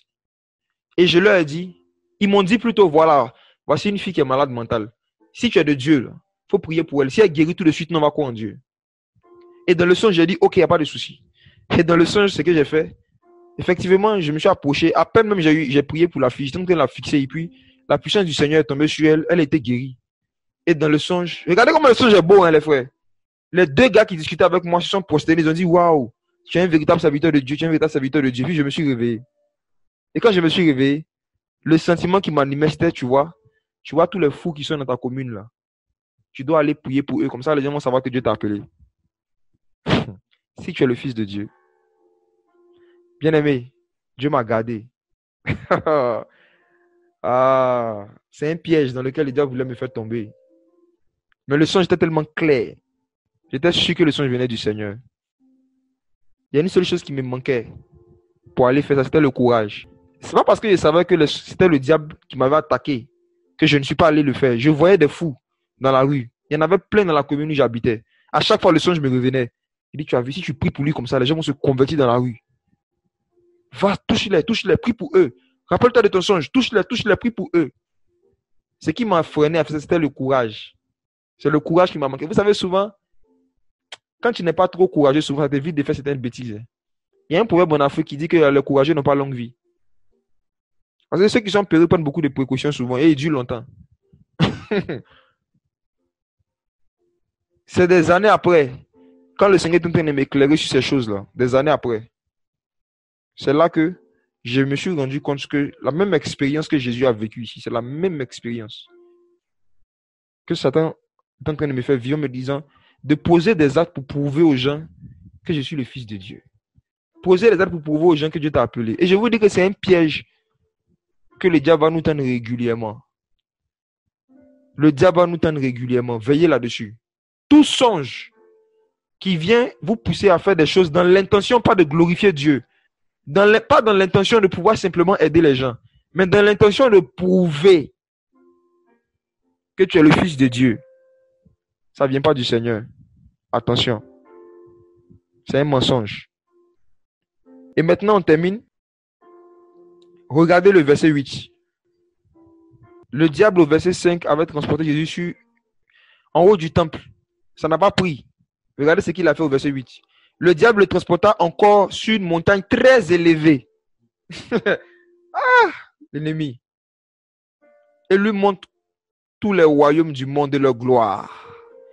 Et ce verset-là même qui montre que c'était une vision en fait. Parce que physiquement, il n'y a pas une montagne sur laquelle on peut s'arrêter pour voir tous les royaumes de la terre. Non, c'est seulement en esprit que ça se passe. C'est spirituellement. Il a vu tous les royaumes du monde et leur gloire. Sur une montagne très, très, très élevée. D'élévation en élévation. Les messages ont dit Dieu va t'élever, Dieu va t'élever. Je n'ai rien contre ça. Hein. Dieu élève les gens, mais faites attention. Satan aussi élève. Satan a élevé Jésus 2 fois ici. Il l'a élevé une fois dans les choses religieuses, une autre fois sur la montagne, dans la société. Faites attention. Toute élévation ne vient pas forcément de Dieu. Il faut regarder le fruit que ça veut porter dans ton cœur, ça veut mettre sur toi. Par rapport à l'humilité et par rapport à l'identité de fils de Dieu, l'identité d'enfant de Dieu que le Seigneur t'a donné. Une autre chose qui est à la base, qui peut créer des songes et des visions et qui n'ont rien à voir avec le Saint-Esprit, jusque-là, ce que je suis en train de citer.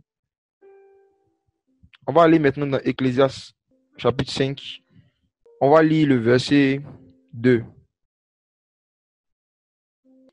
Ecclésiaste 5, verset 2. Car, comme le songe vient de la multitude des occupations, ainsi la voix des insensés sort de la multitude des paroles. Le songe naît de la multitude des occupations. Voici une autre source des songes. Le fait d'avoir beaucoup fait quelque chose pendant un temps peut te pousser à voir la chose en songe.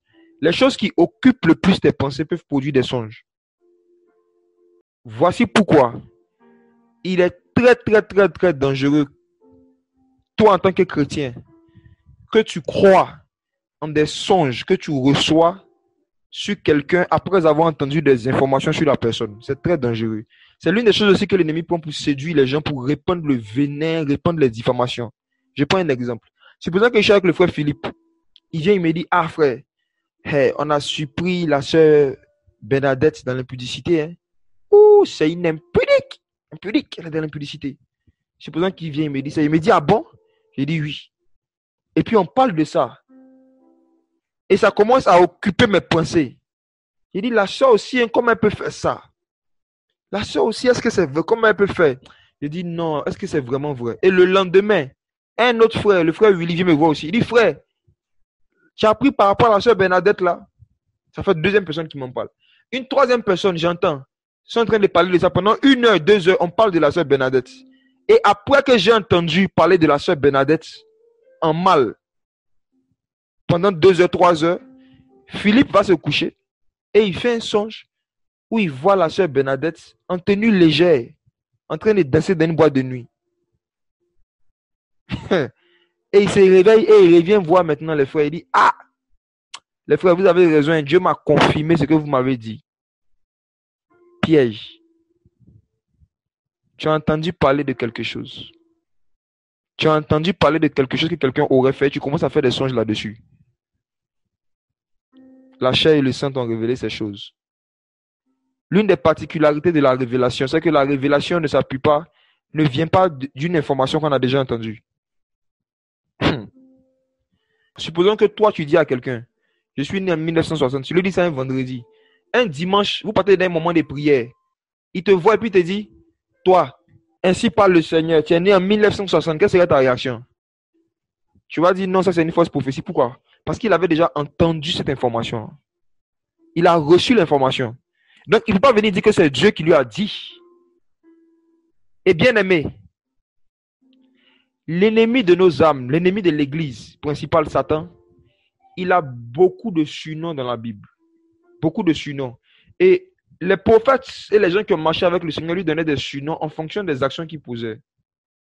Et parmi les surnoms qu'ils lui ont donnés, l'un des premiers qu'on voit dans le livre de Genèse, c'est le serpent, n'est-ce pas? Le serpent. Dans Genèse, on l'appelait simplement le serpent. Mais bien aimé, lorsqu'on est arrivé dans Apocalypse, on l'appelle le serpent ancien. Le mot ancien est venu s'ajouter à son attribut de serpent. Satan, qui était appelé le serpent tout simplement, a commencé à être appelé le serpent ancien dans Apocalypse 12.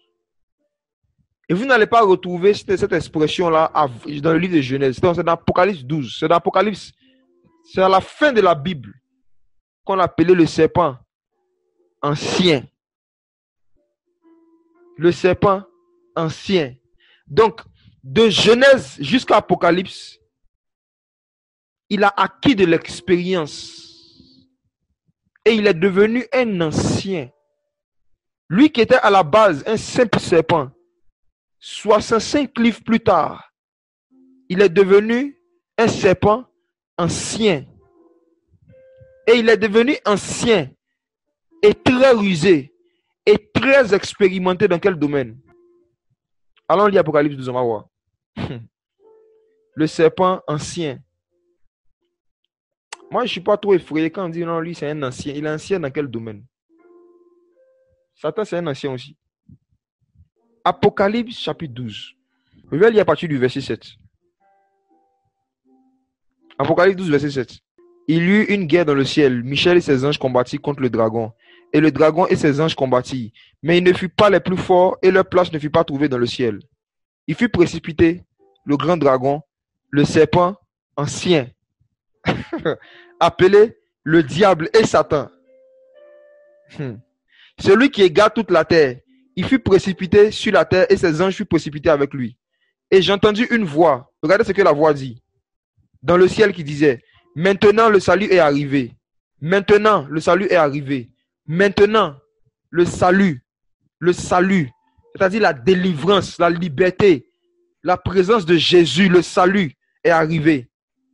Ainsi que la force, le règne de notre Dieu et la puissance de son Christ. Parce que l'accusateur de nos frères qui les accuse devant notre Dieu jour et nuit a été précipité. Bien-aimés, regardons attentivement cette phrase.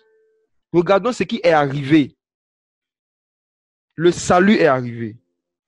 La force, le règne de notre Dieu, la puissance de son Christ. Bien-aimés, ces mots qui ont été cités là, c'est ça qu'on appelle le réveil spirituel. Le réveil spirituel, c'est le salut, la force, le règne et la puissance du Christ. Manifesté dans un endroit, manifesté dans le cœur de quelqu'un, manifesté dans une famille, manifesté dans une vie.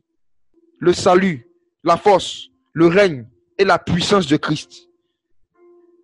Et ici, cette voix qui a dit ça dans le ciel dit qu'ils ont expérimenté le réveil spirituel authentique.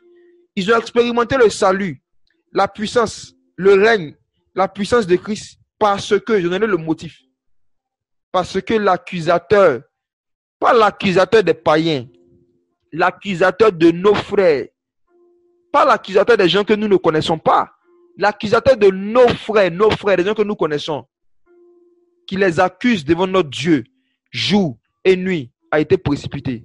J'aimerais vous dire, bien-aimés, lorsque l'esprit d'accusation de nos frères n'est pas chassé du milieu de nous, n'est pas précipité, lorsque la tendance à accuser des frères, jour et nuit, n'est pas chassé, il ne peut pas avoir le salut, la force, le règne et la puissance de Christ, quelque part. Ce n'est pas possible. Même le ciel n'a pas réussi cet exploit-là. Le réveil s'est interrompu. Lorsque le niveau d'accusation des frères, jour et nuit, arrivait à un certain niveau, et ils ont même commencé à accuser Dieu. Non, il y a une guerre dans le ciel. Il y a une guerre. Quel réveil un groupe de chrétiens va vivre? Quel salut? Quelle force? Quel règne? Quelle puissance de Christ les gens vont voir? Si ils acceptent l'esprit d'accusation de leurs frères jour et nuit. Et Satan est devenu serpent ancien. Ancien dans quel domaine? Ancien dans le domaine de l'accusation des frères jour et nuit. Je vous assure. Il est très rusé. Et l'une des manières dont il s'y prend pour accuser des frères, c'est à travers les songes et les visions. À travers les songes et les visions, qui sont des mensonges. Il y a un prédicateur que je connais, que vous connaissez aussi beaucoup. Pour certains d'entre vous, je ne vais pas citer son nom, il est en France. Dieu passait par lui pour envoyer. Et jusqu'aujourd'hui, Dieu passe par lui pour envoyer le salut, la force, le règne et la puissance de Christ dans la vie de beaucoup de personnes. Et la puissance de Christ qui se manifestait à travers lui, surtout par rapport aux délivrances, était tellement spectaculaire que le serpent ancien a commencé à influencer des anciens. Il a commencé à donner des songes à des anciens dans différentes églises évangéliques dans le monde entier pour dire que ce monsieur est un sorcier, pour dire que ce monsieur est un gourou, pour dire que ce monsieur est un occultiste. Et vu que les accusations contre sa personne venaient de la bouche des anciens, beaucoup de frères qui pouvaient expérimenter le salut, le règne de Dieu et la puissance de Christ à travers son ministère, ont décidé de ne pas l'écouter. Ils ont fait plein de vidéos sur lui sur Internet. Et moi-même, personnellement, j'ai déjà entendu des personnes, que ce soit ici en Côte d'Ivoire, ou des gens qui sont dans des églises en France, qui m'ont appelé pour dire Dieu nous a révélé en songe et en vision que c'est un séducteur, c'est un gourou, il n'est pas de Dieu. Et ces personnes-là, pour la plupart qui font ça, sont des anciens dans des assemblées. Et quand je vois des anciens en train d'accuser un frère, pas sur la base de faits concrets que nous tous nous pouvons vérifier, mais sur la base de songes, de prophéties qui disent qu'ils ont reçu de Dieu. Je sais que c'est le serpent ancien qui a influencé ces anciens. Et aujourd'hui, il est difficile pour le serpent ancien de réussir à me monter contre un frère. C'est difficile pour lui. Même s'il se trompe pour me donner un songe sur quelque chose que quelqu'un aurait fait, ça sera pour moi un sujet d'intercession. Au contraire, ils vont m'aider à aller aider la personne à sortir de là. Donc, c'est eux qui vont perdre une âme. C'est eux qui vont perdre un élément. Faites très attention. Ce n'est pas parce que des gens qui sont des anciens que toutes les accusations qu'ils portent contre quelqu'un est la vérité. Et cet homme, il est beaucoup persécuté jusqu'à aujourd'hui. Vidéo ne finit pas sur son compte. Souvent même les gens font des bêtises. On dit non, c'est lui qui leur a appris ça. Et moi, je dis, frères et sœurs, c'est un esprit qui fait ça. Et ça produit des songes. Je me rappelle dans une église adventiste en France, j'ai causé avec une sœur qui me disait qu'elle était une veillée. Et on faisait la délivrance de quelqu'un. Et il se trouvait que le démon avait le nom de ce prédicateur-là. Le démon dit, je m'appelle un tel. C'est pas si j'avais eu des délivrances comme ça, hein, où le démon dit, bonjour, je m'appelle le pasteur Kofi Kwasi, c'est moi qui suis un elle. C'est moi qui suis un elle. Donc tous ceux qui sont là disent, hé, c'est un sorcier. Le pasteur Kofi Kwasi est un sorcier. Elle est possédée par l'esprit du pasteur. Les démons sont très malins. Ils savent que si vous manquez de connaissance, si vous ne connaissez pas le ministère du serpent ancien, il suffit juste qu'on prenne quelqu'un qui est possédé et que la personne qui est possédée manifeste devant vous en citant le nom des prédicateurs qui ne veut pas que vous écoutez. Vous allez dire oui, effectivement, voilà, c'est l'esprit du pasteur qui est en elle. Bien-aimés, faisons attention. Tout songe, toute vision, toute prophétie qu'on a sur quelqu'un et qui pousse qui sème dans notre cœur un sentiment qui n'a rien à voir avec la charité. Qui n'a rien à voir avec la charité. Méfions-nous. Il y a beaucoup de chances que ça ne vienne pas du Seigneur. Il y a beaucoup de chances. Moi, je veux voir le salut, la force, le règne de notre Dieu et la puissance de son Christ. Mais je sais aujourd'hui à travers ce verset que je ne peux pas voir ça si j'accepte que le serpent ancien me donne des songes ou des messages pour me monter contre des personnes, contre des frères. Jamais. Que Dieu vous en garde. Vous qui étiez dans ça, faites attention. Je me rappelle, il y a quelques mois, en étant en direct, et j'avais demandé est-ce qu'il y a des gens qui ont des songes qu'ils ont eu qui n'ont pas compris.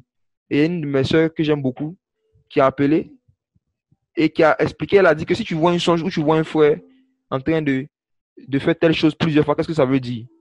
En même temps, le Saint-Esprit m'a saisi. Je lui ai dit, ma soeur, est-ce que dans la réalité, le frère en question t'a déjà frustré? Elle dit oui. J'ai dit voilà, le songe ne vient pas de Dieu. C'est simple. Il t'a déjà frustré, non?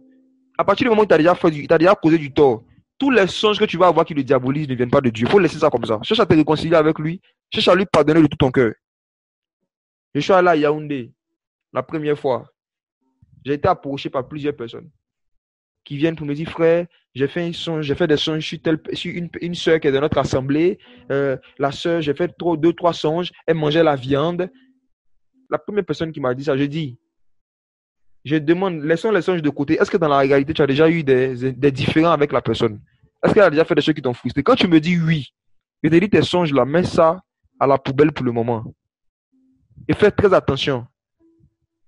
Si le Saint-Esprit veut te donner des songes sur quelqu'un à qui tu en veux, tous ces songes-là vont aller dans le sens de vous réconcilier, t'aider à lui pardonner. Mais ça va pas venir semer la haine. Ça a trop détruit des amitiés, je vous assure. Ça a trop détruit des églises. Cette histoire de songes. Faisons attention, je vous demande pardon. Faisons attention. Si Dieu t'a révélé le péché de quelqu'un, c'est bien, c'est un sujet de prière. Si Dieu t'a révélé le péché d'un frère, d'une soeur, va le voir, va parler entre lui et lui seul. Va le voir. J'ai trop commis ces erreurs, frère. On fait songe sur quelqu'un, où la personne est censée avoir péché, on ne parle même pas de ça aux concernés. Et puis on commence à donner ça à d'autres frères et sœurs, des sujets de prière. Ah, j'ai fait ça dans le passé. C'est une erreur. Même des familles, ça crée des palabres. Faisons attention. Car il y a des songes qui sont des mensonges. Bien-aimés, on ne peut pas parler de tout en une soirée. Hein. Mais voici des choses qui peuvent être à l'origine de certains songes, de certaines visions. La chair et le sang, Satan, les démons, les esprits d'accusation, des informations qu'on a entendues. Les songes naissent de la multitude des préoccupations, comme on a vu, des sujets qui nous préoccupent, des choses auxquelles on pense beaucoup et qu'on finit par voir en songe. Toutes ces choses-là, faisons attention. Ce n'est pas toujours Dieu. Il faut regarder tous ces paramètres-là d'abord avant de décréter que c'est Dieu. Et souvent, il faut être honnête avec toi-même. Ces songes que j'ai faits, est-ce que je n'ai pas entendu des conversations là-dessus? Est-ce que je n'ai pas entendu des choses? Est-ce qu'il n'y a pas des choses qui m'ont influencé? Maintenant, les songes qui viennent du Saint-Esprit ne vont jamais vous donner des informations qui contredisent la saine doctrine. Je répète, je vais parler brièvement des songes maintenant pour qui viennent du Seigneur. Les songes qui viennent du Saint-Esprit ne vont jamais vous donner des informations qui contredisent l'évangile de Jésus et des apôtres. Par exemple, le Saint-Esprit ne peut pas te donner un songe alors que tu es marié pour te montrer une sœur dans le songe qui doit être ta femme de ministère. Ça, c'est pas Dieu, ça. Même si le songe est clair en HD, 4K, c'est pas Dieu. À chaque fois que vous faites des songes aussi, essayez de voir, de méditer pour voir si les choses qu'on veut vous pousser à faire à travers le songe ou les informations que vous avez reçues ne sont pas en contradictoire d'une manière ou d'une autre avec l'enseignement de Jésus et des apôtres. Je connais quelqu'un qui était chrétien, mais qui malheureusement aujourd'hui s'est laissé séduire par l'ennemi, qui était marié et il a eu un songe où quelqu'un qui s'est fait passer pour un ange est venu lui dire que Dieu te donne l'onction d'Isaac. Il lui a demandé c'est quoi l'onction d'Isaac. Il dit l'onction d'Isaac, puis il lui a montré le passage où Isaac était dans un pays étranger. La Bible dit que Isaac avait creusé un puits. Ce puits était devenu l'objet de disputes. Donc Isaac a laissé le puits, il allait creuser un autre. Isaac a laissé le puits, il allait creuser un autre. Donc les gens ont vu qu'en fait, l'eau sortait là où Isaac creusait. Ce n'était pas que Isaac savait où il y avait l'eau, mais Isaac, à cause du fait qu'il était béni, c'est où il creusait que Dieu bénissait. Ce qui est vrai, n'est-ce pas? C'est vrai. Maintenant, l'homme lui dit que cette onction d'Isaac là, qu'il a reçue, c'est par rapport au mariage. Que la femme que lui va choisir, c'est elle que Dieu va bénir. Donc, il a le droit, comme Isaac aussi, d'avoir plusieurs femmes. Donc, il lui suffit de choisir une femme, Dieu va la bénir. Et il pourra avoir plusieurs femmes. Et donc, ce monsieur s'est levé, il s'est dit que donc, je peux avoir plusieurs femmes, alors qu'il était marié. Il a cru en cela. Et le songe était tellement clair pour lui. Il s'est dit que c'est Dieu qui lui a donné une révélation que les gens n'ont pas encore reçue, en fait. Et que dans la nouvelle alliance, Jésus n'a jamais prêché contre la polygamie. Et il a commencé à justifier son truc. Et aujourd'hui, je vous parle, il n'a pas une seule femme. Quelqu'un que je connais personnellement. Vous voyez comment est-ce que aussi des gens qui ne sont pas conduits par les Écritures, qui sont conduits par les songes, des gens qui ne mettent pas la connaissance des Écritures en priorité par rapport aux songes, peuvent être facilement induits en erreur par des songes clairs, des songes très clairs, mais qui contiennent des informations qui sont en contradiction avec la saine doctrine. Voici pourquoi. Si vous voulez grandir dans votre capacité de reconnaître les songes qui viennent de Dieu, vous devez grandir dans la connaissance de la saine doctrine. Plus votre connaissance de l'évangile des apôtres et de Jésus va augmenter, et plus votre reconnaissance des songes qui viennent de Jésus va augmenter. Plus vous allez connaître les Écritures, plus vous allez connaître ce que Jésus et les apôtres ont enseigné, et plus vous allez pouvoir connaître les songes qui viennent de Dieu et les songes qui ne viennent pas du Seigneur. Parce qu'il faut toujours qu'il y ait une confrontation, toujours. Entre ce que tu as vu et ce qui est écrit, toujours. Toujours. Et lorsque Satan vient attaquer Jésus, comme on l'a vu dans Matthieu 4, Jésus se défendait en disant, il est écrit, il est écrit, il est écrit. C'était avec les Écritures. C'était avec les Écritures que Jésus ripostait. Il est écrit, il est écrit. Car il est dangereux pour quelqu'un qui jeûne beaucoup de ne pas connaître beaucoup, il est écrit. C'est dangereux. Il est dangereux pour un Christ de jeûner beaucoup sans connaître les versets bibliques. Car après son jeûne, il peut recevoir beaucoup de songes et de visions qui viennent de Satan. Mais s'il ne connaît pas la parole, il va se dire, c'est le Père qui me parle parce que je viens de jeûner. Vous qui jeûnez beaucoup, qui priez régulièrement, j'espère que aussi vous cherchez à augmenter votre connaissance de la parole. Sinon, je vous assure, Satan aime les anciens. Il aime beaucoup les anciens. Lui-même, c'est un ancien. Le serpent ancien. Il sait que une parole qui sort de la bouche d'un ancien a 2 fois plus de poids, 2 fois plus de crédibilité. Un songe qu'un ancien, un songe qu'un ancien fait, une prophétie qui sort de la bouche d'un ancien, a 2 fois plus de crédibilité, 2 fois plus de poids que pour quelqu'un qui n'est pas ancien. Donc le serpent ancien cherche les anciens pour collaborer. Donc voici pourquoi c'est important d'étudier le ministère du serpent ancien. Savoir comment ça fonctionne, l'accusateur des frères. Faisons attention. Plus tu deviens ancien dans la foi, plus tu deviens ancien, plus tu dois chercher à connaître les Écritures et à grandir dans la charité. Tu dois chercher à grandir dans la charité. Jésus avait prophétisé que la charité de beaucoup va se refroidir. La charité de beaucoup va se refroidir. Bien aimé, jusqu'à aujourd'hui, il m'arrive de faire des songes clairs. qui dit parfois 1 heure, qui semble être en train de me révéler les mauvaises actions des personnes que je connais. Mais j'ai appris à faire quelque chose. Quand je me réveille, je suis calme et je regarde. Après avoir eu un tel songe, qu'est-ce que je ressens pour la personne? Quel est le sentiment que ça crée dans mon cœur? Quand je vois que ma charité pour la personne est attaquée, quand je vois que ma compassion pour la personne est en train de se refroidir, j'ai dit non, Seigneur. Non. Je ne veux pas venir refroidir ma compassion pour un péché, surtout dans ces derniers temps où tu veux sauver. La Bible dit que ce que Dieu veut, c'est que tous les hommes soient sauvés et parviennent à la connaissance de la vérité. Donc, j'ai dit, mon Dieu, est-ce que tu peux venir me donner un songe pour venir refroidir ma compassion, mon amour pour quelqu'un qui est en train de s'égarer, pour quelqu'un qui est en train de pécher? Non! Si ça vient de toi, remplis mon cœur de ton amour d'abord avant que j'aille parler à la personne. Souvent, dans des songes, tu fais sur une personne et puis tu te réveilles avec la colère. Qui c'est déjà arrivé? Tu es en colère contre la personne. Tu fais un songe sur quelqu'un, la personne est censée être en train de faire quelque chose qui n'est pas bien. Et puis qui te réveille, tu es en colère. Tu fais un songe, tu vois ton oncle essayer un balai en train de s'envoler. Et quand tu te réveilles, tu es en colère. Et tu te dis, il faut que je lui parle du Seigneur. Et Satan va te dire, c'est la sainte colère. Mes amis, bien-aimés, arrêtez de sanctifier les œuvres de la chair.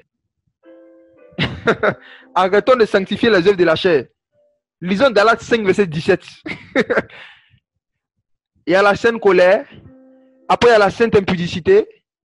Attends, je vais lire Galates 5, 17. Moi, je crois que quelqu'un peut ressentir la colère de Dieu. Mais on va voir comment, quand c'est la colère qui vient de la chair et quand c'est la colère qui vient de Dieu, comment est-ce qu'on reconnaît? Sinon, je dis, vous allez faire des choses et au lieu de vous repentir, au lieu d'admettre que vous avez mal agi, vous allez dire non, c'est la sainte colère. Galates 5, verset 17. Car la chair a des désirs qui sont contraires à ceux de l'esprit. Et l'esprit en a de contraires à ceux de la chair. Ils sont opposés entre eux, afin que vous ne fassiez pas ce que vous voudriez. Verset 19.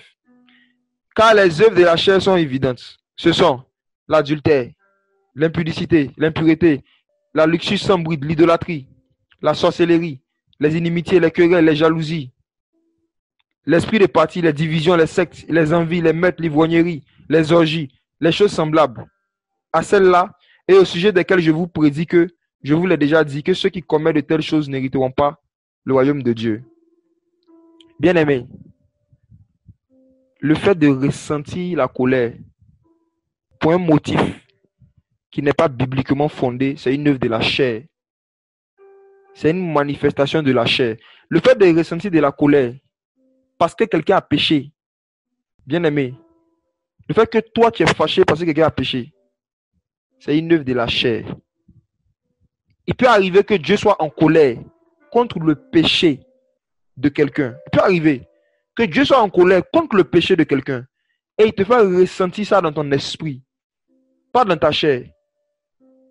Souvenez-vous de l'apôtre Paul. On dit qu'il allait dans une ville, il a vu, on dit à la multitude des idoles, il fut irrité où? Dans son esprit. Donc il y a une colère qui est spirituelle et il y a une colère qui est charnelle, qui vient de la chair. La colère qui vient de la chair va te pousser à prendre des décisions charnelles, te poser des actions charnelles. Pour reconnaître si ta colère est spirituelle ou elle est charnelle, est-ce que ta colère va te pousser à faire des choses spirituelles pour aider la personne? Lorsque tu ressens une colère spirituelle, ça produit un esprit de douceur, je t'assure. Si tu ressens effectivement ce qui est vraiment sain, une colère qui vient du Seigneur, ça va te pousser à parler avec douceur à la personne. Ça va te pousser à faire des choses dans un esprit de douceur. Et il y a 2 versets qui le prouvent. Le premier verset, c'est celui de Paul, Actes. On va lire ça. Je prie qu'après ça, vous arrêtez de sanctifier les œuvres de la chair en disant que c'est la sainte colère. Actes chapitre 17, verset 16. Comme Paul les attendait à Athènes, son esprit s'irrita, pas sa chair. Son esprit s'irrita au-dedans de lui en voyant cette ville entièrement vouée à l'idolâtrie. Son esprit. Maintenant, lorsqu'il a ressenti cette colère, pas dans sa chair, mais dans son esprit, regardez ce que Paul a fait. Verset 22. Paul, debout au milieu de l'aréopage, leur dit: Hommes athéniens, je vous trouve à tous égards extrêmement religieux, car en passant et en regardant les objets de votre culte, j'ai même trouvé un autel sur lequel il était écrit « Au Dieu inconnu ». Celui que vous révérez sans le connaître, c'est celui que je vous annonce. Bien aimé, lisez la suite vous-même. Est-ce que Paul était énervé? Est-ce que Paul était énervé? Regardez comment il a parlé avec un esprit de douceur. Il a même reconnu qu'il révère Dieu. Il a même reconnu que c'est des gens qui craignent Dieu. Il n'a pas dit vous êtes des impies. Vous êtes des impies, des égarés, vous êtes méchants. Il dit non, vous révérez quelqu'un sans le connaître. L'esprit de douceur. Il dit je reconnais que vous révérez le Seigneur, mais sans le connaître. Malgré qu'il était irrité dans son esprit. Et cet homme qui expérimentait souvent l'irritation dans son esprit, pas dans sa chair. Regardez ce qu'il nous dit dans Galates chapitre 6. Paul. Galates 6, verset 1. L'apôtre Paul dit, mes frères, si quelqu'un vient à être surpris en quelque faute, vous qui êtes spirituels, vous qui ressentez la sainte colère, vous qui êtes irrités dans votre esprit, parce que vous avez surpris quelqu'un en quelque faute. Lisez bien, mes frères, les saints coléreux, s'il vous plaît, lisons ce passage. Lisez bien. Si vous avez surpris un homme en quelque faute, vous qui êtes spirituels, vous qui êtes irrités dans votre esprit, redressez-le avec quel esprit? Un esprit de douceur. Esprit de douceur. Prends garde à toi-même de peur que tu ne sois aussi tenté. Reprenez-le avec un esprit de douceur. Donc, pour savoir si ta colère vient de ta chair ou ça vient du Saint-Esprit, il faut voir l'esprit qui t'anime quand tu parles aux gens, quand tu ressens cela. Esprit de douceur ou bien esprit d'énervement. Que Dieu vous éclaire. Si vous avez surpris un homme en quelque faute, ça on ne dit pas songe, hein? On ne parle même pas de songe. Dans la réalité même, ça veut dire que tu as vu la personne en train de faire. Pour redresser la personne, il faut qu'on sente l'esprit de douceur. Vous qui êtes spirituel, appelez votre raison un songe. Il y a des personnes qui se mettent en colère contre des frères sur la base de leur songe. Moi, je connais. Il y a des personnes qui coupent les ponts avec des gens, avec des chrétiens, parce qu'ils ont fait des songes sur eux, qui n'étaient pas bons. Et ils sont en colère. Et il dit, depuis que je fais le songe, quand je le vois, je me sens irrité. Mais c'est normal, c'est charnel. Tu es méchant. C'est normal. Tu es méchant. C'est parce que tu es méchant. Les méchants ne supportent pas les méchants, frère. Il faut être spirituel pour aimer les méchants. Il faut être spirituel pour manifester un esprit de douceur envers un méchant. Regardez comment Jésus est doux. L'apôtre Pierre, il vient, il prend une épée, coupe l'oreille d'un soldat. Jésus dit, mais Pierre, qu'est-ce que tu fais? Ne fais pas ça. Celui qui vit par l'épée, périra par l'épée. Et Jésus prend l'oreille de son ennemi. Il colle l'oreille de son ennemi. Et puis il tend sa main. Arrêtez-moi, allons-y. Et la Bible ne nous dit pas que Malchus s'est retourné. Hein. Il a attrapé Jésus, il a continué sa route. L'esprit de douceur. Jésus était sur la croix. Si tu es le Fils de Dieu, descends, descends. On crachait sur lui, on faisait tout. Il dit, Père, pardonne-le. Esprit de douceur. Attention au songe qui crée dans nos cœurs un sentiment qui est contraire à l'esprit de douceur. Faisons attention, bien-aimés.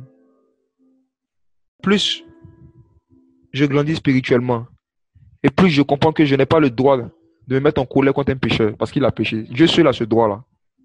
Je n'ai pas ce droit-là. À Dieu seul, le seul saint, le seul juste, il se réserve lui seul le droit de se mettre en colère contre un pécheur. Moi, j'ai juste le droit de me mettre en colère contre le péché. Et lorsque mon frère pêche ou ma soeur pêche, je peux me mettre en colère contre son action. Et je me mets en colère contre son action parce que j'aime mon frère. C'est comme si tu as un enfant et qu'il y a un chien qui vient mordre ton enfant. Tu te mets en colère contre le chien, pas contre ton enfant. Parce que ce chien-là a blessé ton enfant. Donc tu t'acharnes sur le chien, pas sur ton enfant. Tu fais tout pour aider ton enfant à quitter. Parce que tu aimes ton enfant. Si nous aimons nos frères véritablement, lorsqu'on les voit être mordus par l'impudicité, quand on les voit être mordus par l'adultère, quand on les voit être mordus par le mensonge, par le vol, quand on voit un frère être mordu par le péché, si nous sommes remplis de la charité, on doit être en colère contre l'impudicité, mais pas contre notre frère. On doit être en colère contre le mensonge, mais pas contre le frère. On doit se dire qu'il était mordu. Il est dans les griffes, il est dans les dents de ce chien. Et on doit l'aider à quitter. Lorsque David surveillait les brebis de son père, il y avait des lions qui venaient prendre dans leur gueule des brebis, David se mettait en colère contre le lion, pas contre la brebis. Il poursuivait le lion. Il poursuivait le lion et il retirait la brebis de son père de la bouche du lion. Voici le cœur de David. Voici le cœur de David.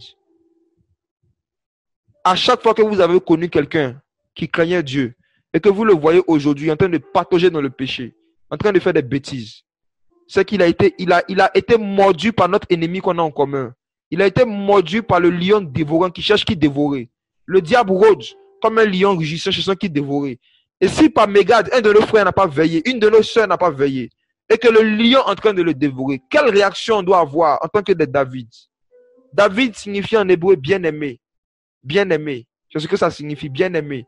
Nous, aujourd'hui, en tant que des bien-aimés, lorsque on était dans la même bergerie que quelqu'un et on voit qu'un lion rugissant est venu le dévorer, et le lion même a réussi à le convaincre que c'est nous qui sommes ses ennemis, on doit avoir la haine du lion, pas la haine de la brebis dévorée. On doit être en colère, pas contre la brebis dévorée, mais contre le lion. Dieu seul a le droit d'être en colère à la fois contre le pécheur et contre le péché. Dieu seul. Parce que lui, il n'a jamais péché. C'est lui seul qui a ce droit-là. Veillons sur nos cœurs. Sinon, vous allez recevoir beaucoup de songes, de prophéties et de visions. Et voici aussi ces chrétiens charnels, méchants, des collaborateurs de l'accusateur des frères dans nos églises. Lorsque des frères et des sœurs les quittent, ils commencent à prophétiser que des malheurs vont leur arriver. Et quand ils ont des cœurs méchants, si jamais quelqu'un ne prie plus avec eux, tous les malheurs qui vont arriver à la personne, ils vont interpréter ça comme étant la manifestation du jugement de Dieu sur sa vie parce qu'il a quitté l'assemblée. Et ils vont commencer à faire des songes et des prophéties. Et beaucoup de jeunes dans la foi sont en général, ils sont embarqués dans cet engrenage-là. Ça prophétise de partout. Le jugement du Seigneur, le jugement. Ils ont que ça à la bouche. Le jugement, le jugement. Le jugement. Bien-aimés, faites attention aux songes, aux prophéties et aux révélations que des gens vous donnent sur des personnes avec qui ils ont eu un désaccord. Faites attention. Il te sera difficile, toi, en tant que Saül, de faire un songe où David est un prophète. Un Saül haineux aura du mal à faire une songe et à avoir des visions où le roi David est un grand prophète et est le roi d'Israël. J'imagine les songes que Saül faisait sur David. J'imagine les blessures qu'il avait dans son cœur.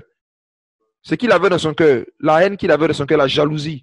J'imagine les songes et les visions que ça produisait. Au point de pouvoir convaincre tous les soldats qui connaissaient David. Ces soldats-là qui étaient allés en guerre avec David, ils ont vu devant eux comment est-ce que David a tué Goliath. Ils ont vu devant eux comment est-ce que David faisait sortir les armées d'Israël. Ils ont vu cela. Mais comme ça, il est un ancien. Tout ce qu'il a dit sur David, ils ont cru. Et les mêmes soldats ont commencé à poursuivre David.